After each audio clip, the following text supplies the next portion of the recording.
Okay, we're live. Okay, great.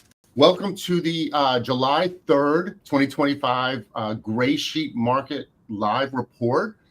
Patrick and I are here today, and we've got a really special guest in Kenny Duncan Jr. And later on, we'll have our NextGen director, Hunter Hicks, joining us as well. So today's conversation is going to be really interesting and dynamic. We'll start out with a little bit of the market report as usual, and then we want to jump into a very interesting conversation that Kenny and I were having earlier this week about social media, specifically, things like podcasts or other kinds of aspects of social media, and why the rare coin business seems to just sort of fall behind other industries, whether it's other collectibles like sports cards and things like that, or completely maybe fashion. But we are not really up to speed in this business. So we're being obviously, if you're watching us on a live stream, that's us trying to be proactive with it. But as a whole, we could use better. So Kenny, thanks a lot for joining us. It's really great to have you. It's awesome looking at your workspace behind you. So yeah, I mean, that's how coin dealers live. I just live with books now, but I miss living with coins the way you are. So again, thanks for coming. And one quick note: if you're watching us live, you can post questions here on YouTube, and we'll see them and we'll answer. We'll try to answer in real time, so that it helps us with the conversation to answer your questions. And of course, we're not going to think of everything you want to know about. So that's important. And subscribe to our YouTube channel so you'll know about us in the future. You'll know about future podcasts, things like that. Thank you, Billy, for setting this all up. Billy does all the hard work behind the scenes, and she's just amazing. So thank you. Unless she makes a mistake, you won't see her on the stream. But Billy, your audio is on. You might want to mute that. I think that was me. Oh, that was you. That was you. Okay. We're gonna unplug. No, here, just unplug. But Billy, you're not on mute either. There we go. So anyway, Patrick, why don't you introduce Kenny real quick and give everybody a quick. Absolutely. Update. Yeah, John, great to be here for episode 4 on this holiday week. And yeah, as John mentioned, we have with us Kenny Duncan Jr. He's the co-owner of U.S. Coins and Jewelry in Houston, Texas. He's an industry leader, and the business is celebrating its 40th anniversary this year, which is an incredible feat. Kenny's fascination with numismatics began at an early age, sorting coins in the family business. Kenny's a member of the P&G, Professional Numismatists Guild. He's passionate about sharing experiences that can motivate others and foster the next generation of numismatists.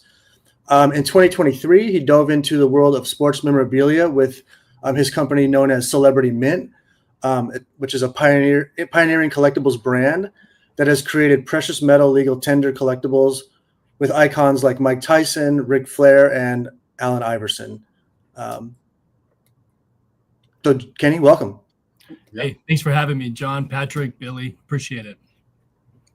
So yeah, Billy was on there for a second. Yes. And Kenny, you're moving in. You told me you're moving into a brand new building. You guys are expanding like crazy into an 8,000-foot building back down in Houston. If people don't know, they're in Houston, Texas. I think the last time I was in Houston, I saw this massive billboard for buying gold and things like that. You guys have such an important presence. I can't tell you, if I know anybody in Houston, they know about U.S. coins and jewelry. You guys are awesome.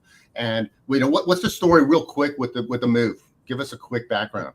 Yeah, so we got to the point where we couldn't service both the buying customer and the selling customer, right? And it got to the point to where people selling to us, the foot traffic got so heavy that we were no longer being able to service those customers who actually wanted to buy products, and more importantly, the collectors.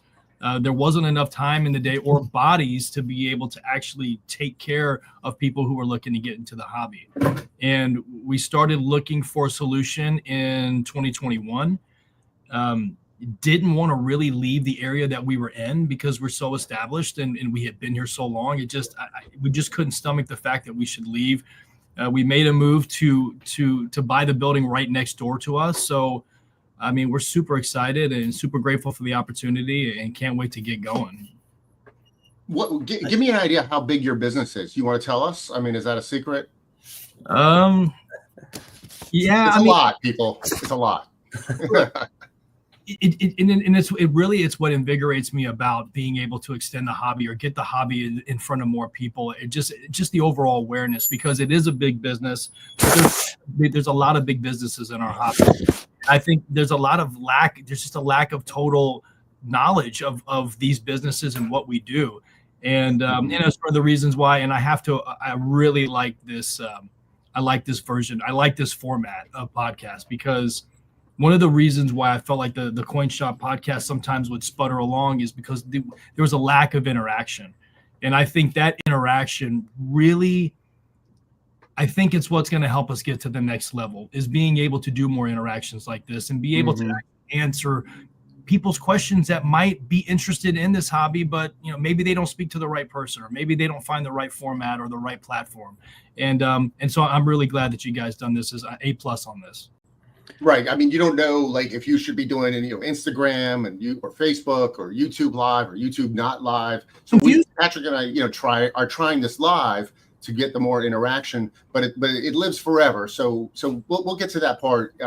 Let's get to that part in a couple minutes. Sure. When we bring in Hunter and things like that. But one other thing to mention, shameless plug for Kenny, is that they also have a podcast called the Coin Shop Podcast. So we also encourage you to go check out the Coin Shop Podcast and see some of the very interesting people. They do a lot of crossover with sports and things like that too. So it's very interesting. We'll dig into that more about some of this crossover, but that's everybody's podcast is interesting to me. Everybody's got a different angle. So anyway, we have the July 4 weekend coming up.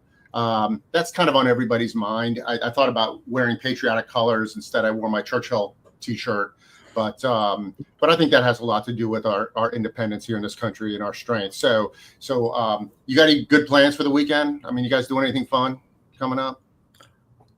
I mean, to me, I always enjoy 4th of July. Actually, it's one of my favorite holidays, to be honest. And family, cousins get together, do the usual stuff, just hang out. Southern California is kind of hard to beat. There's fireworks going off all over the place, and just a lot of food and hanging out. Yeah. How about you, baseball? Yeah, I was gonna say a lot of baseball, right? Yeah, it's the same. I've got my kids, and we're gonna probably, my wife and I'll probably cook a big spread, invite some people over, and just relax. I'm excited. I love the 4th of July too. Dead of summer, get in the pool.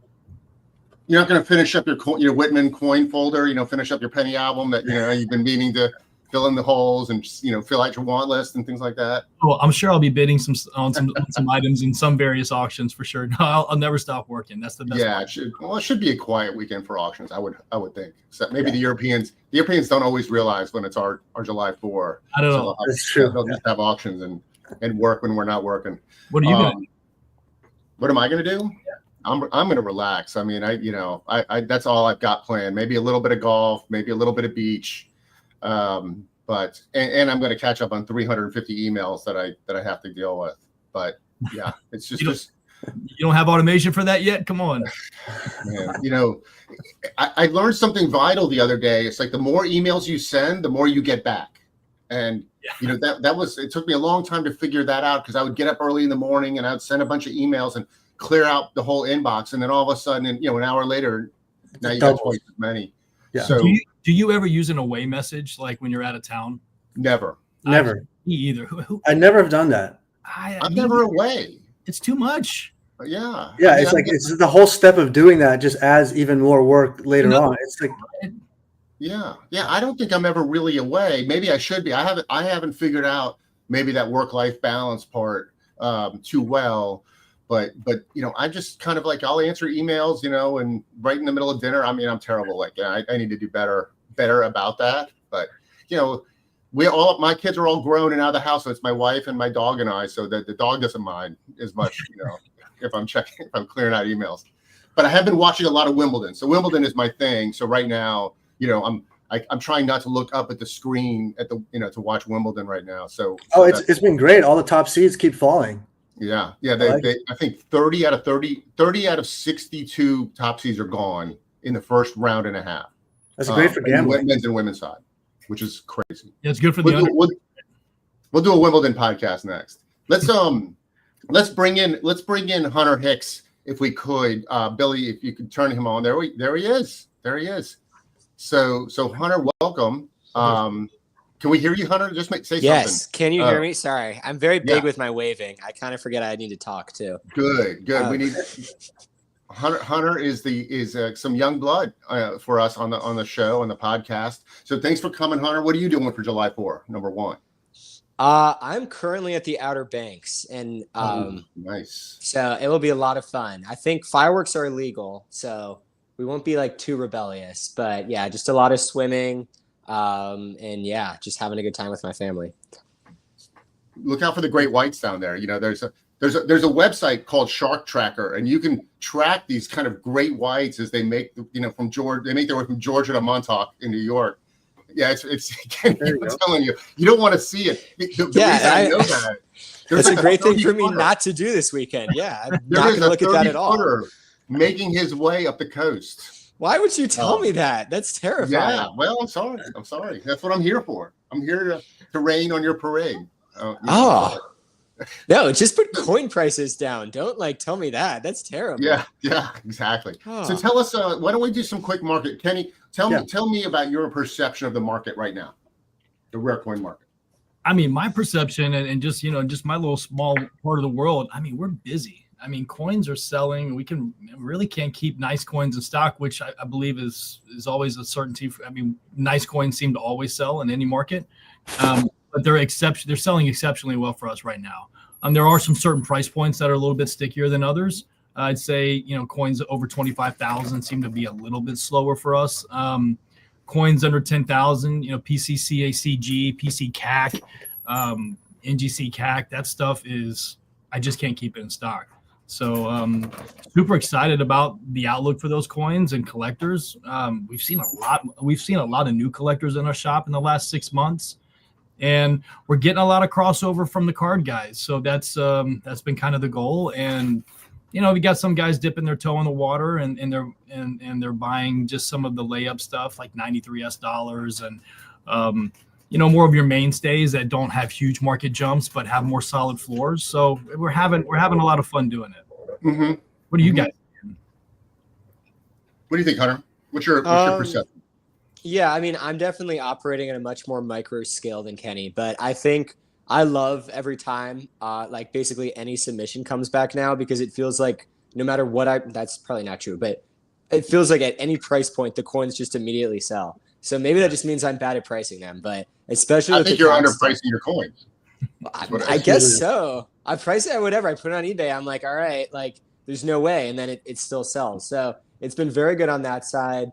I know anything kind of bullion related is just getting kind of boring, because even vintage stuff, no matter what it is, that high spot floors kind of making there less of any kind of games with that of finding vintage bullion or that kind of stuff.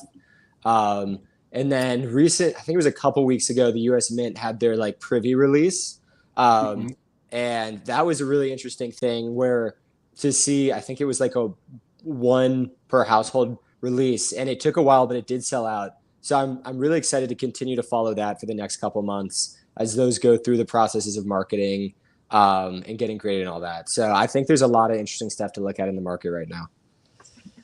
Yeah, I didn't mean to cut you off, Patrick. It seems like there's some segmenting here within the market that I've been noticing getting greater and greater. Moderns versus vintage, price points as well. So are we talking, and you say, bullion related coins, are we talking about, say, rolls of Mercury dimes that are melt related, or are we just basically talking about $20 gold pieces and that the price of gold is so high, or is it both?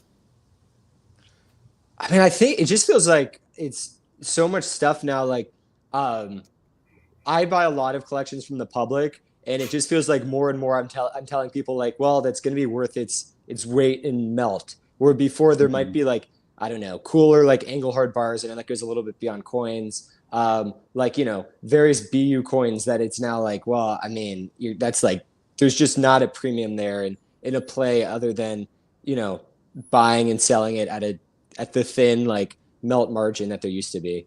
But at the same time, there's plenty of parts of the market where especially bus dollars right now, I don't know. Again, it feels like you can buy them at any price and someone else is willing to pay more. So it's an exciting time to watch the market.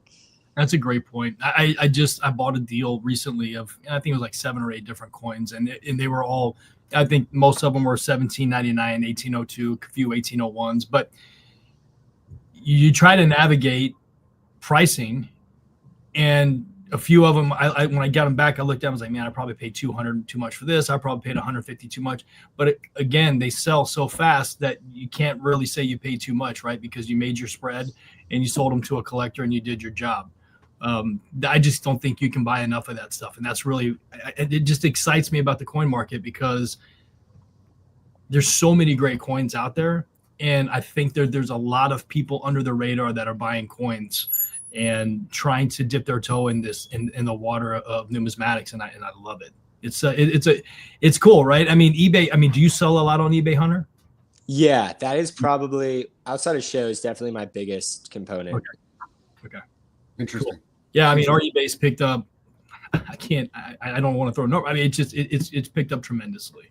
Good. That's great to hear. eBay is increasingly becoming involved as well in our business. You know, they have a category manager, current category manager. His name's Jacob, and he's been really very hands-on. You know, that you never know. You always kind of get people come and go in that role. And Jacob is very proactive, very interested in helping. A lot of complaints about how many counterfeits are on eBay, for example, and a lot of times you're on deaf ears over at eBay. It's like talking to the city government or something. But he's been fantastic. He's working really hard. I'm hearing about some great initiatives. I don't want to talk about their business too much, but they are working on some very big things to get counterfeits off of the site. And also, like I said, Jacob will be at A&A, he told me. I mean, I think he's come to the November Baltimore shows or Whitman Expo to meet dealers and to get more involved in what Hunter, we haven't talked too much about what Hunter does for us at the PNG, but he kind of runs our program called NextGen, and they want to get the next generation of coin dealers to do more business on eBay like Hunter. So what better place to meet them at one of these events that we have a lot of NextGen members at. So this is good for the business. I love eBay for the business. I love US coins for the business. I love Heritage and Stacks. I like everybody who is a good dealer, a good platform is very important to this hobby. So it's good to have all these pieces, and I hope none of us really feel like we're competitive with any of them, because as Kenny will tell you, sure, he competes with another company up the street that sell high-end coins and things like that. We're all working for good customers, but good customers come back and they buy more in the hobby. And if they buy it from Kenny or they buy it from Doug Winter, it's still good for Kenny, right? Because it's just one less Charlotte gold piece, or that it helps the market. Yeah, I wish more people really understood that, and I wish that more. And I shouldn't say I wish, as if it's not happening, but I hope that forums like this or platforms like this can put that message out there, because it's right. It's going to take everybody, right? It's going to take the guys down the street, your competitors, where you might be a competitor for a Gold Eagle or like you were speaking before about 90% silver. There's really no premium left in those products at this time, right? So it's very competitive. But what's not competitive is trying to bring more collectors to the marketplace. And if I'm at the A&A and one of my customers is walking around and he's buying coins from other people, to me, it instills the faith that there are multiple people that you can trade with. If you felt like there was only one person in the world that you could trade with or gain liquidity from, it would scare me off personally, right? I wouldn't go in and be a big spender, because I felt like if something happened to that one individual I was close with, and let's just say maybe something unfortunate happened, who am I going to go to? The coin world in numismatic hobby is filled with so many good dealers that you can do very fair business with, and I think that's one of the reasons why we have a leg up on other ones. Yeah, right. Yeah, a couple of things just to touch on all the points made previously, going from most recent. Like, yeah, you're right. I mean, if there's only a couple of players in a market, you worry about things like manipulation and collusion and all these types of things. I mean, the more breadth you have in a market, the better. And I always like to talk about when people say, coins are selling fast and, we're in a bull market and we have been for a while. Is it because the same amount of people are buying more coins, or is it more people buying? Has the buyer base expanded? And I use an example, I have a big focus on the world market, world coins, world paper money. And just last week, I was talking with my friends who are big dealers in Mexico. And they told me that in the past 5 years, the amount of collectors there has more than doubled. So think about that. If there was 100,000 collectors in Mexico, there's now more than 200,000. And that material just dries up literally instantly. So it's really interesting to think about, as the buyer base extends, how scarce some of this stuff really is. And I think that's the fun part. And that's where data comes in, and understanding, having access to population data and pricing data, the stuff that we provide at Greysheet, that it's so dynamic now, which makes it a lot of fun to be buying and selling. Yeah, you got to have that data, right? The data's got to be accurate. It's got to be up to date. You've got to be able. It's got to be quick. It's got to be at your fingertips, and it's getting that way, and it's exciting because it makes life a lot easier. It makes life. I think that's, look, that's our part of the market. That's where we see ourselves at Greysheet. I think we'll talk about these other collectibles in a minute. Like the sports card business, the market spreads in coins is much tighter than other collectibles. It could be. We could also be talking about vintage jewelry or other things, but the spreads are so tight. You can buy a coin if you're a knowledgeable buyer, not the world's most knowledgeable, but if you arm yourself certainly with a Greysheet or things like that, seeded dollars and XF are worth and things like that. Then if you're work with a good dealer and you pay $1,000 for something, your spread margin is probably 10%, 10 to 12% with a good dealer. A good dealer will mark it up more, but then work with you and say, okay, let's meet in the middle and do and work on something. And then if it's a great coin and enough about coins to say, Kenny, I want to buy, if I were a collector, I would go to Kenny and say, I want to know every month, I want to sit down with you and I want you to just hold one or two of your favorite coins during the month, the kind of coin that you get and you're looking at and you're saying, I just don't see these. Hold that for me, please. Hold that for me, and give me a good price, because I'm going to collect them for a bunch of years. And then when I sell, I'm going to come back to you anyway. So the better you treat me, it'll be just great for both ways. And that works for collectors.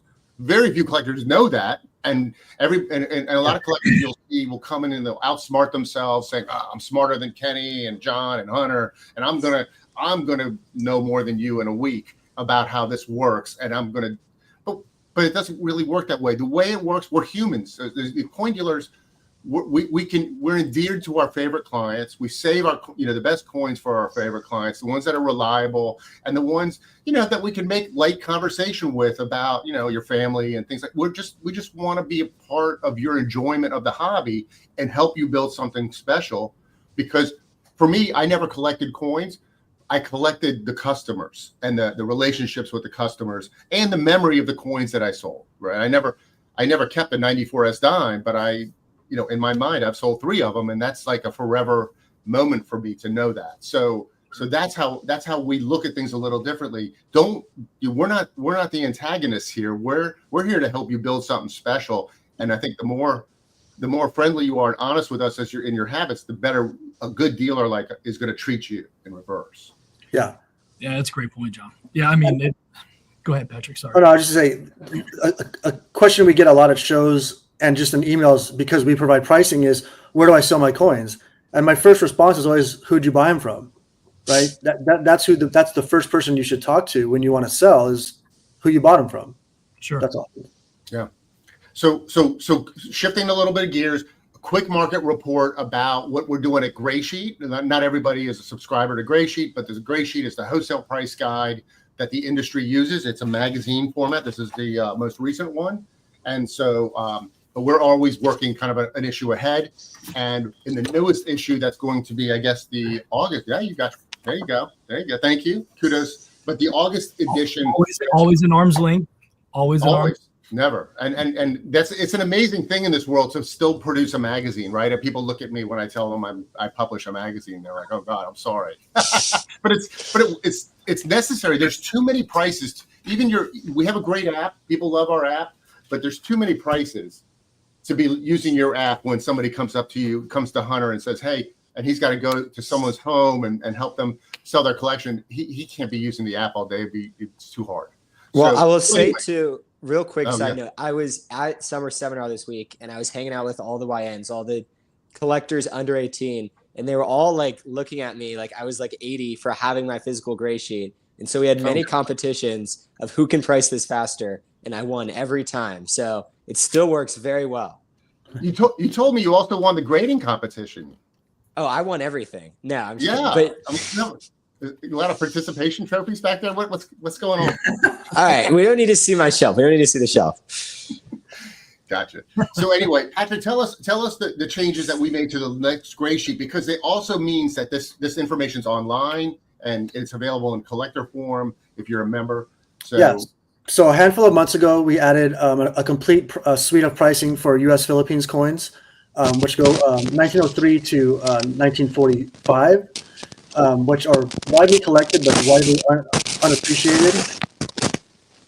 And so that's now permanently a piece of the Greysheet that will be there every single month. And then we have also some foreign coins in the colonies, which are part of the Red Book. So we're trying to, with the Red Book and with the Greysheet, we're trying to have more unity. So we've added those pricing. So foreign coins in the colonies, like pillar dollars, Spanish colonial coins that people see often but don't really know what they're worth. We added those, and then we have Gobrek dollars, which are technically patterns, but again widely traded along with seeded dollars. So we have those now permanently in the sheet, and then recently we added back coin varieties of half cents. So although it's very specific, some coin varieties are deceptively scarce, and not the average dealer and collector is not really familiar. Just like how we have, for instance, Overton and Sheldon varieties online. Because they're a little bit smaller and more concise, we've added back the coin varieties to half cents. So a very handy resource that you really can't find anywhere else.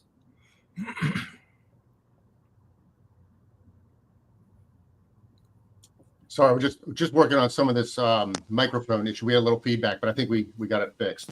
Well, is that me or you, Hunter? That's the static. I don't hope it's not me. Let's see. Oh, I think it's Hunter. Hunter, come on, man. Come on, I hear it either way. Wait. It's because it's you. No, but even wait. Oh, is that possible? Yeah. I get your headphones. All right. Well, we'll get the young guy to figure things out here. I didn't know people still use corded headphones. Anyway, so they're bad for Patrick, thanks. We're just always doing a lot with the pricing at the Greysheet. Why? Because if we bring light to Hunter, I think you're still going. There you go. All right. Just so you got all the awards, right? But he didn't get the static award. That's for sure. That's for sure. You didn't win the just stay there and make faces. Just take off I think just remove the headphones for now. So anyway, we put these listings in because we know that it enhances the collectability of a certain segment of the hobby if we put Cohen numbers in that people can see where the premiums are and where they're not. We're also this is all part of a bigger project for us to come out with a 10th edition of Mega Red, this massive professional Red Book edition. And we're working on 10th edition now, which is an incredibly big project, but we're going to bring in all these varieties that we can, like Overtons and Sheldon numbers and things like that. So cherry picker values. This will all be new. This is the kind of things we're working on. Patrick is, super busy with almost a book a month that they're working on releasing. So that's why we talk about expanding these listings and bringing new things in. And for some reason, we just all seem to love U.S. Philippine coins. And, it's seemingly a small collector base, but I don't know an American coin dealer that doesn't think USPI coins are cool. And and they're not that valuable. So something's got to give at some point. But if you said I'd buy every 1 peso coin, USPI coin for, double Greysheet, you would buy 5 of them, and you wouldn't have any more to buy. So with that said, we have the ANA show is coming up is the next event on the calendar. Patrick is going for Whitman, Billy's going, Kenny I'm sure is going, Hunter.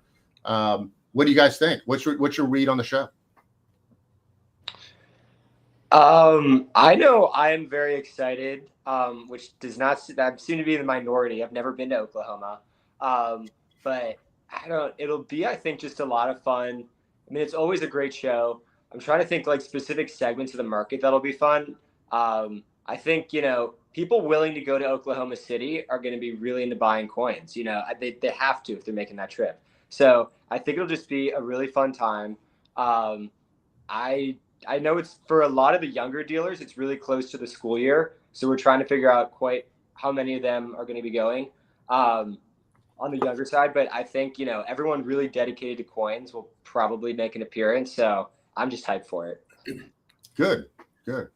Yeah, I think you're going to see a lot.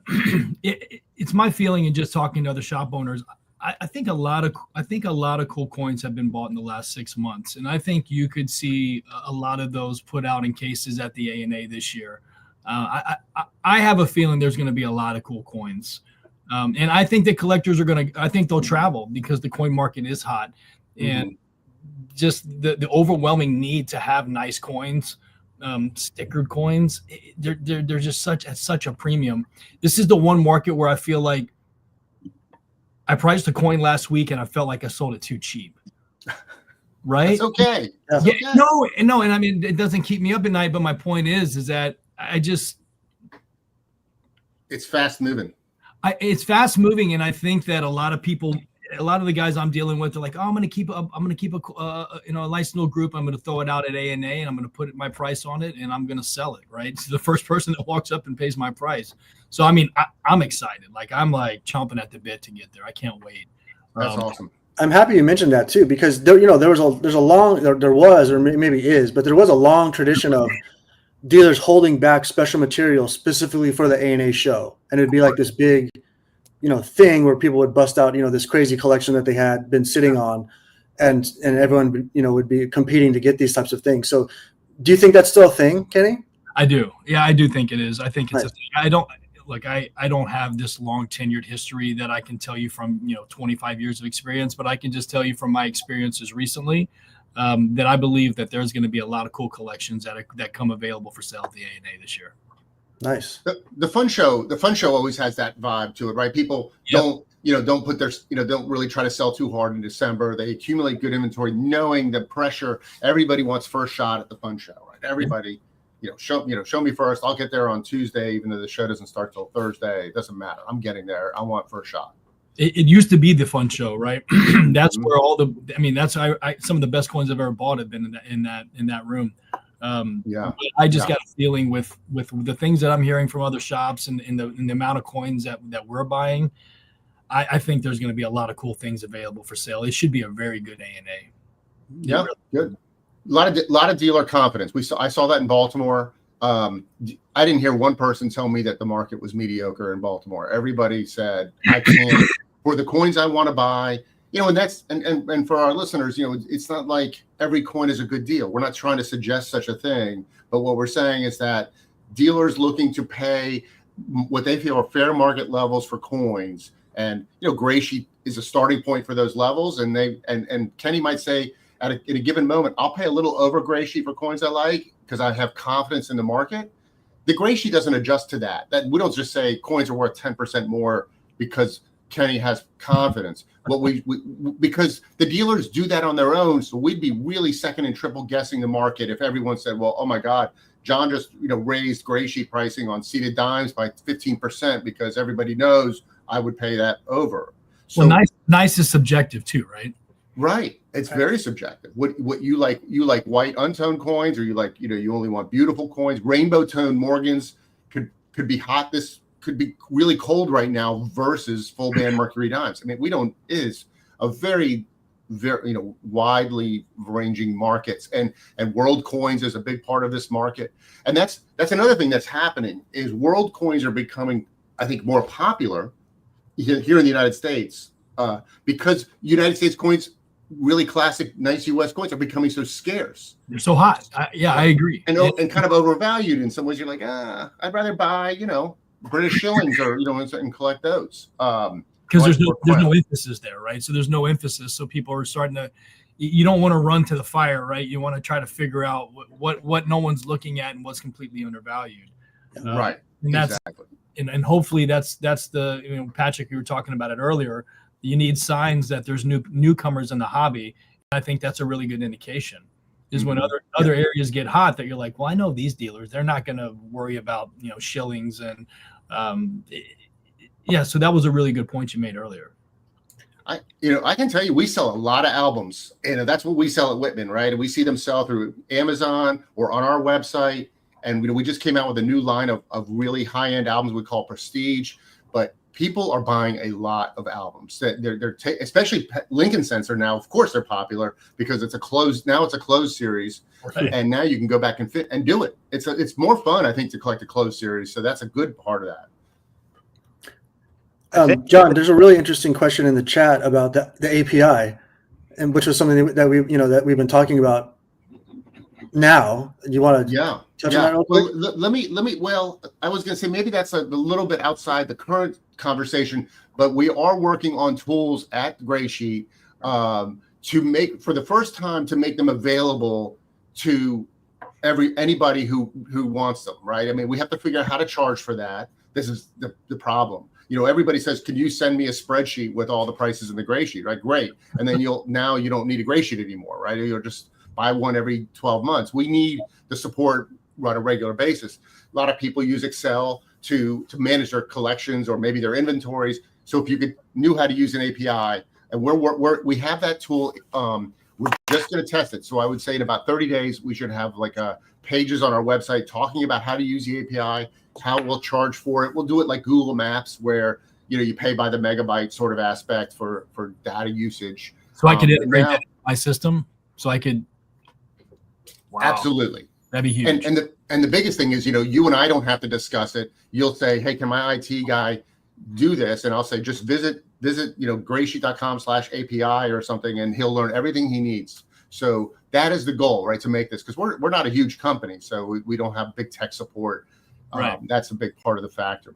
But that's another way of us branding ourselves into the community, so that we want to be, we are, and we want to remain a huge part of the numismatic community, and be a indispensable tool for everybody.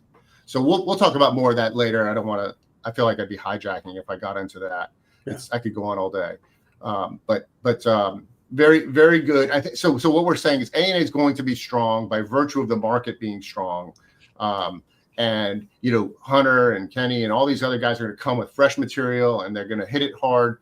And I'm sure, I just think you'll have a good show. There's no reason why you wouldn't, as far as I can tell.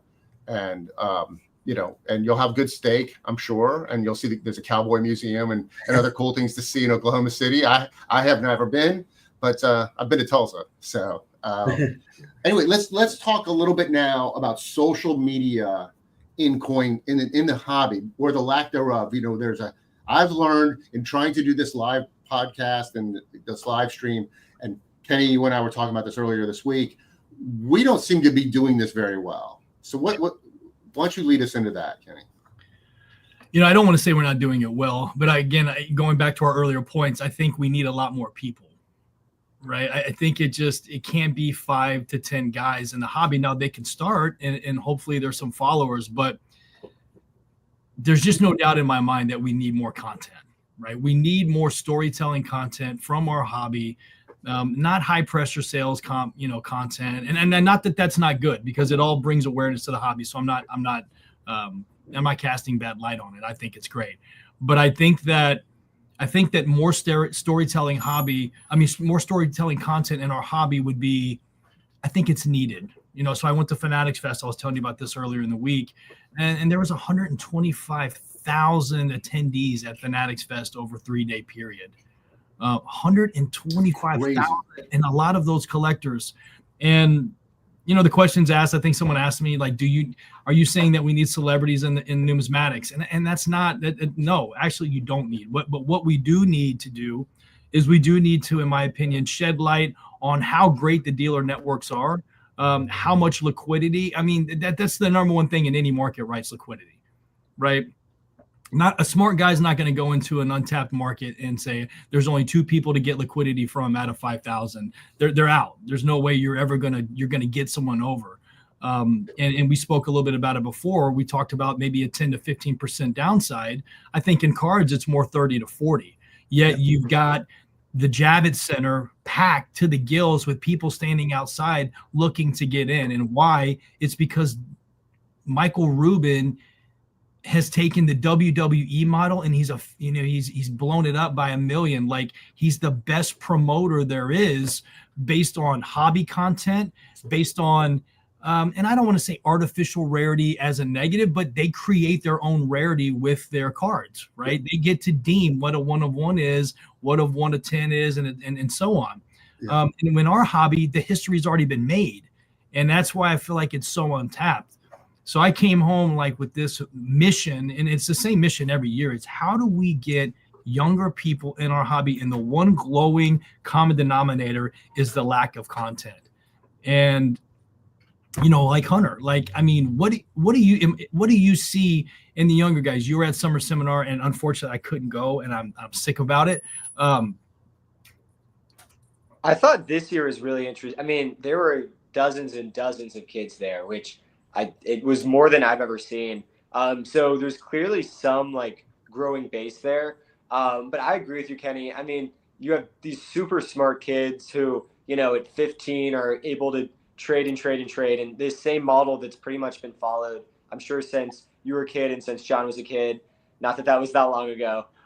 And even older people. But I think from my perspective, what's really interesting is coins is such like an instant satisfaction. Like for a lot of the young dealers, like that's what's part of it is, I can buy this for 50 and sell it for 60. I can buy this for 550 and sell it for 600. And so you're almost missing this step in a lot of businesses of like the more macro picture, where I feel like the content comes in. So but hey, to your point, but let me ask you a question.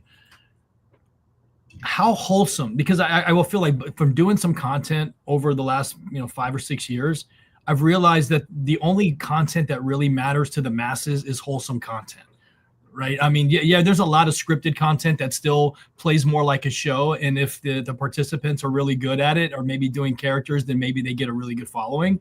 But man, people really want to see wholesome and genuine content. So take it backwards there. You've got these 15 and 16-year-old kids huddled outside at the summer seminar during their break, and they're hustling coins.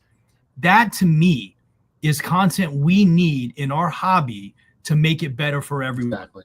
Because it's exactly what you just said. It's fast-paced. You're taking something for $50, you're selling it for $60.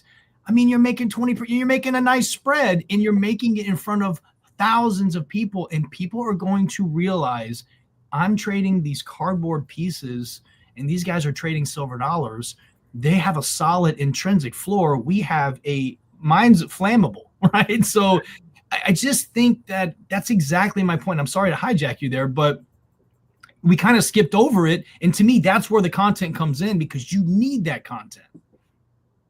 I agree. I mean, and I think you said something there. Like, for example, it seems like in many other areas of the universe now, you'd be at summer seminar and somebody would be just walking around with their phone and filming that, whether it's a class or whether it's kids hustling coins in the hallway. But either way, that's the kind of thing that jazzes up everybody else around them, right? So that's what's like where we can reach tens of thousands of people. And so I guess, Hunter, what we were after is how do we get more young people? Because it's not going to be, I feel very awkward if I take a picture of somebody in public. I feel awkward about it.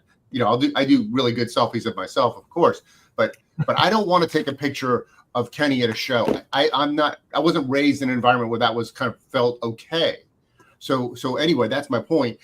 We need the young guys to be telling, women, guys to tell us push these boundaries for us, get the word out that coins is experiential. Any collectible has that experiential aspect to it, right? You're in an event now. Now it's not that. It used to be very lonely. I used to say to everybody, coin collecting is lonely because it's like you do it by yourself and you don't tell people. Now it's not that way. Yeah. There needs to genuinely be like a difference in culture at the shows and stuff too, where it's weird. I think a lot of that just comes from like seeing video cameras is all like a very foreign concept at coin shows. And I think the more it is about like, we want to share this hobby and all that, hopefully like that'll kind of just change it. And, I think every dealer should be really open to talking, it's good for them to just get more exposure and to try at any instance to try to show their business model more and show coins more versus like trying to keep secrets about it. Yeah, I would say one thing too. I mean, the videos about buying and selling are great and like very appealing to people who want to understand the business. But like, in cards, we have what's the big thing? Breaks, right? A guy pulls a rare card live, and that's like a cool thing. I think one thing that like short videos can do, or just short clips, to show the pride of ownership, like how excited someone is to buy an awesome coin or an awesome banknote, and just show the excitement of owning something, I think is a major angle that is untapped as well, where you have someone walking around a show talking about what he's buying. And that doesn't have to be a dealer. That could just be just a random collector talking about, here I'm at A&A, I'm hunting for this specific coin. I'm going to see how many we're going to look at. I'm going to see how many different prices I get quoted. And then when you actually get one, show how excited you are. And I think that's a huge angle that is untapped. Yeah, I agree. Yeah, I mean, going back to the point again, and it also, these little small clips, they create confidence that, hey, wow, this guy just bought this Morgan silver dollar for 50, he sold it for 60. I mean, I can do that, right? I mean, we have the Greysheet, we have auction records. The card hobby has comps and comps only, right? So when you download Card Ladder or one of the other card pricing apps, which are great, all it does is it compiles all of the auction data from all the major sites like Golden and Heritage and eBay, and it compiles it and it gives you a number of what it thinks its liquidity is worth. Where the coin hobby has Greysheet, it's got a floor, right? It's got, or at least a good percentage of a floor, right? It's got a tradable market, and I think the more that you start putting stuff out there that gives people the confidence that say, hey, I can do this too, that's when you're going to see growth. And that's where that real humble, just really grassroots content comes into play. And I'm just, and my point with John earlier this week was that I just think we've got to figure out how to see more of it.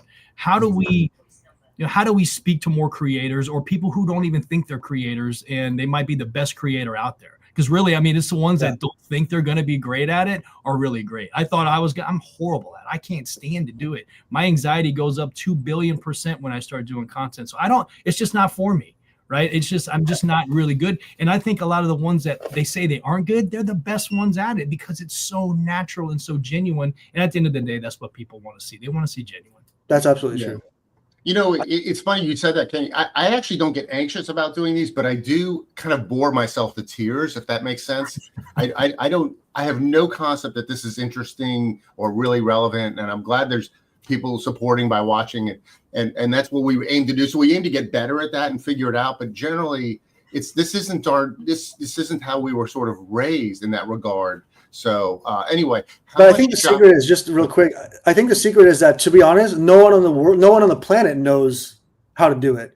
They just do it, and then it just like they just keep spitting it out. Gary V 101, right? That's Gary V 101. You got to iterate. Just stop picking yourself apart, right? Because you're probably the only one that actually thinks the negative thoughts, right?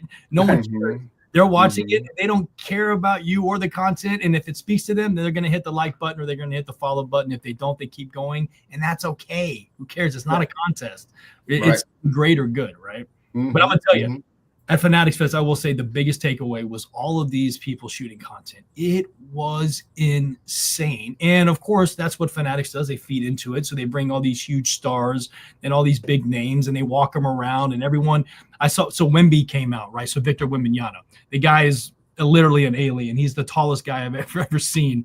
And I have never seen so many phones raise up in the air. It was like,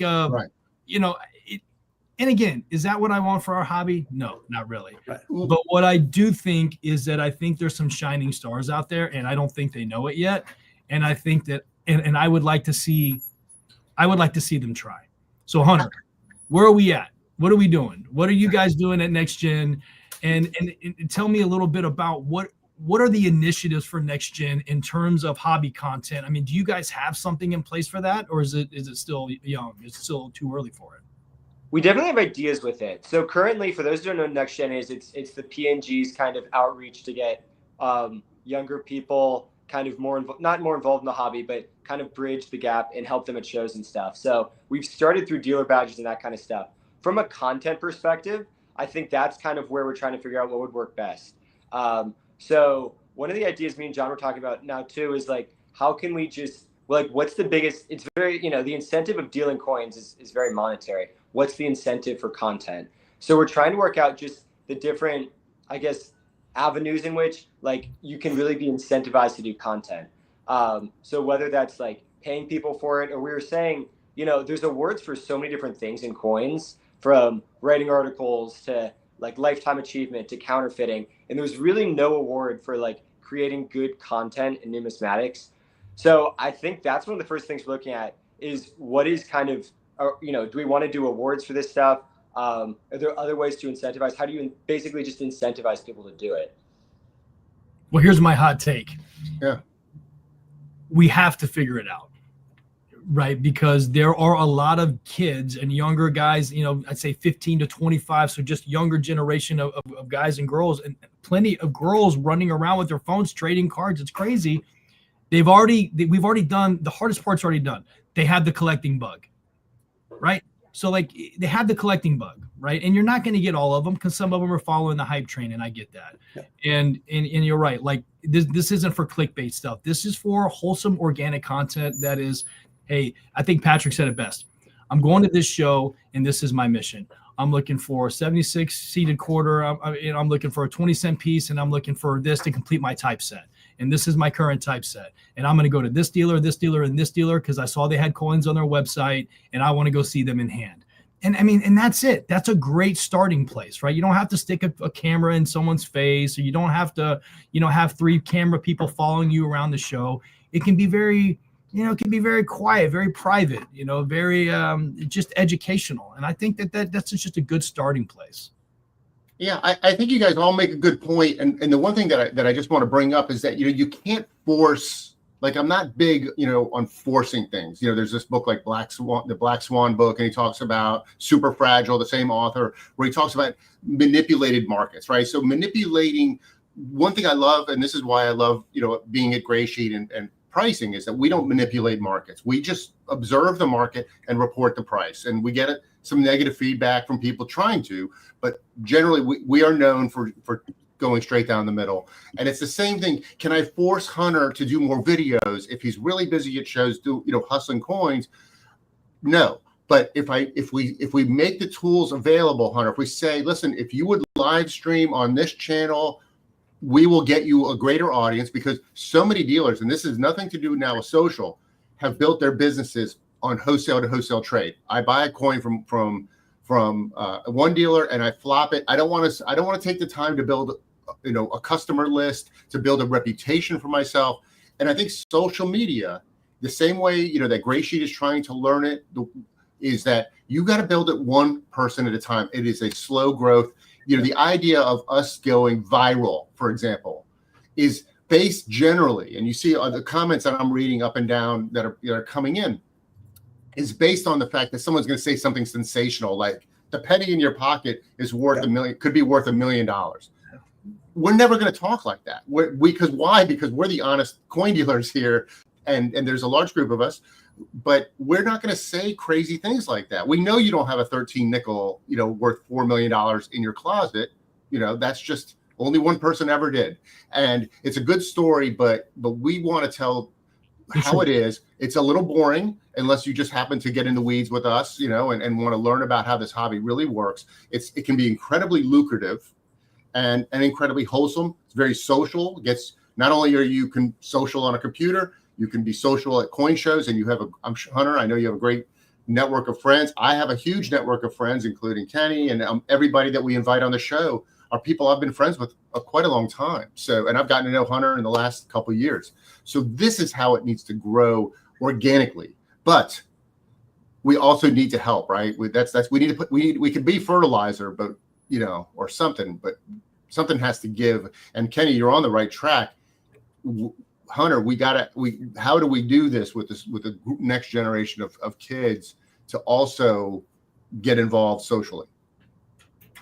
Well, I guess one question I would have for John too, like, I think that's feasible. I think, like, are there no guardrails? Like, could I go into, you run Whitman show, like, with a camera? What would that even be feasible? Like, what would that look like for someone wanting to do that? Patrick, I'll let you go. I think it's an evolution where we get to a point where coin shows have specific areas for content, right? you're a customer and you have your favorite dealer and you say, hey, do you have five minutes to walk over to this open area where we can do a literally a 45-second clip, right? And then you go back to doing your business. I think that's a perfect scenario that, maybe we can pioneer that with Baltimore, where it's just a little bullpen. It's a media bullpen. And, you cut people coming in and out, making content. It doesn't have to interfere with tables or the air, crowd the aisles or, stuff that we get that annoys us at coin shows. Mm-hmm. But it's a space that people can use. Well, I think I like it, and I would sponsor it immediately. I love it. Content. Yeah, I agree. I mean, content education, right? Like, just because there's multiple types. Like, yeah, I agree. You don't need to walk in there with 3 camera people following you around, I just personally think that that's not what I think is going to help the hobby. Right. Again, I want to make sure my point is clear. What I personally think is the best type of content for our venue and for our coin shows and for our hobby is the really just pure content of someone who's saying, hey, I'm going to start collecting coins and I want to turn it into a business. And I'm 18 years old. I just graduated high school and this is my journey. Like, to me, those are the things that people go, wow, that's a cool story. And, I like that kid. And wow, I saw like 7 or 8 different dealer interactions that were really fair and very reasonable. And I'd like to do that. I'm going to go to a coin show and check it out. That to me is the main goal. If one person goes to a coin show that's never been before, that to me is a win for the hobby. Mm-hmm, right? mm-hmm. And it's just trying to cultivate more of those people that already have the collecting itch and might look at their LeBron James rookie and go, I think I'd rather have a high relief, right? I think I'd rather have a cool high relief in 4, right? Or I just think that's possible. We've done it here. We've not say convert, but we have gotten people to diversify from memorabilia and sports cards into the hobby just because we showed them and educated them. And that's all I'm asking for. And from the hobby is let's have more initiatives to do so. Right. I agree completely. And at Whitman Expo, we in the March and the November shows, we have a lot, kind of a live stand where we have folks doing broadcasts. And Patrick and I did in June, because we didn't have that. We did a live, that was my last market report. And I just grabbed, 4 different people at the last minute. Hey, come over and chat with us. And that was actually just a tremendous amount of fun. And yeah, I just still it's kind of like pickleball on TV. It doesn't quite work. Tennis is, they figured out the camera angles at the NFL in first place. Tennis is somewhere there. And pickleball, they don't know how to make it as dynamic as the sport itself. And it's the same problem we have with coins is, how do we make this look more dynamic, not infringe on people's privacy? All of these kinds of things. I think at Whitman, we're just going to keep iterating, and we're going to bring our media into the floor, as you're saying. And, maybe, there are some numismatic celebrities, so we can try to get those kinds of people. We're not going to, get Wembayama or somebody like that, but we'll get somebody who cares. It'll be some organic first and real. At least whenever we're doing something, it's going to be real. I'm just not on that crazy hype train. I'd love it, but I was lamenting to you, Kenny. I was like, there's not even a lot of other YouTube podcasters with huge followings. It's just we're a niche hobby, and we don't want it to be crazy, right? Because crazy growth means a lot of people we're not familiar with, a lot of fraud. Yeah. So we have to play this very careful game. And at P&G, we're really careful with who can become a member, because we want to know who you are. And that's the problem with fast growth. The last thing I want to ask you that you were talking about, Kenny, was how come Fanatics doesn't care about coins? So I keep waiting for Fanatics to get into the coin business. They had bought PWCC as far as I know, but they didn't. They just threw away the little coin piece of it. And I was like really hopeful they would get into the coins, but they didn't. They got, they basically threw away the coin auction piece. How come they don't see the value here? It's entertainment, right? They buy up all the licenses for anything that's deemed entertainment. And because that's where the eyeballs are, right? They don't listen. And I don't want to sound like a hater here, but I don't think they truly care about the hobby, even the ones that they run. I think it's more, it's dollars, right? And it's, let's take the most famous wrestlers, the most famous rappers, the most famous sports players in all the major categories, and let's make licensed products of them, because deep down in the sports memorabilia and card game, it's the licensed products they're on top, and then it's everything else underneath. And again, with the coin hobby, they can't create artificial rarity because it's already been made, right? You can't go make another $17.94 or another, $17.96 dime, or like you said, like you can't. Those are made. Those are done. They're part of history. So I just don't think it's their agenda. And also, and on those two, I think the market cap's not there. I mean, if you look at Fanatics market cap growth projections to 2032, they're enormous, and they would dwarf the coin industry. So yeah, to me, it's a piece that they don't care about, and I'm okay with it. And you're right earlier about what you said too. Yeah, I'm not looking to bring 100,000 new dealers to the ANA. I think that would be overkill, and it would probably create more bad than good. But again, just to start, right? Just to start, because there's some really brilliant people in this card space, and I think they could do really well in ours. Right. Well, my go ahead. Takeaway from all of this is, like, every time I come up with a deal that, like, I think is cool, like I think it's important that everyone in coins, like, figures out a way to share that instead of just, like, making that their, like, discovery. Like, I bought a really nice Morgan album last week, and it'd been a collector for 50 plus years, and I texted a couple friends, but really didn't get to show that to the world. And I think there should be somewhat, like, just a greater onus on coin people to realize, like, when there's cool moments, and to find a way to share those in some way. Yeah, for sure. Totally. I remember when I had my coin shop, I would buy, like, a same thing, like an old time collection, and you're like, wow, this is someone really put thought into putting this collection together, and it's like, that's what it's all about, I would think in my head, and that needs to be projected and shared. So that's a great point. Yeah, it is. I guess that's what I'm saying. Just when, like, you're going back to Kenny saying, like, wholesome content, I think it's kind of starting to click with me, like, that does not require, like, crazy editing or to create, like, crazy new ideas. I think it's really, the organic stuff that I'm seeing day to day that I'm taking for granted, and that I'm sure many other coin people are, like, just being more willing to share all that. Right. Yeah, we stopped editing our U.S. coins and jewelry Instagram stuff. Like, I just didn't want it anymore, because who cares? Like, if I say and too many times, who cares? I say and. That's just, I'm a human. That's right. That's right. I mean, I agree with you. I had this kind of AI software when I was first making these videos, and it would delete all the ums and ands, and everybody hated that. Yeah. Because you could hear the breaks. And it just, it actually makes us all more, human and relatable, let's say, as people say. This is a good time to close the conversation. We've been on an hour. I mean, it's a lot of everybody's time, so we thank you for coming. A couple quick questions. Somebody asked, do I remember the David Hall videos? I do. I mean, I remember specifically he would wear that Hawaiian shirt. He would come on in the, he was, in a time everybody's wearing suits and ties on these videos, and he goes in the crazy Hawaiian shirt. An incredible godfather of our business. Founded PCGS. What a visionary! And then the registry sets. David, we miss you, and you're doing your podcast for sure. And I don't know if I've missed any other. But is any closing comments from anybody? No, I mean, listen, I appreciate you guys having me on. Thanks for asking me. I had a great time, and always available at my email or at our social media to talk about any of these questions that everybody had. Appreciate the interaction. Had a great time. Yeah, thank you. Always available. Like, literally always available. All right. Well, we'll always have you. And please subscribe to our Greysheet, YouTube channel, so that you'll find out about us.